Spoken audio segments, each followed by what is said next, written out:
জামাইবাবু আমি প্রেগনেন্ট। কি বলছো শালি? সাফ করে এসো। ভ্রূণহত্যা অপরাধ, তোমার কিন্তু জেল হয়ে যাবে।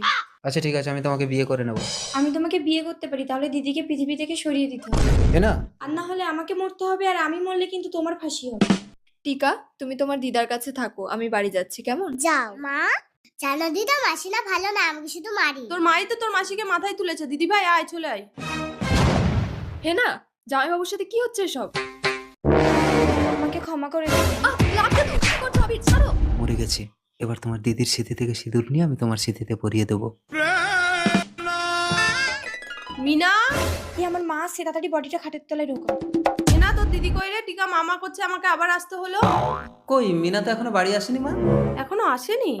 ওরা মিথ্যে কথা বলছে মা, আমাকে ওরা মেরে খাটের তলে লুকিয়ে রেখেছে। মা টিকা, তুই কি স্বপ্ন দেখছিস? কোথায় তোর মা? কাকে দেখছো? কিন্তু এতক্ষণ তো চলে আসার কথা, তোর মাথায় সিঁদুর কেন?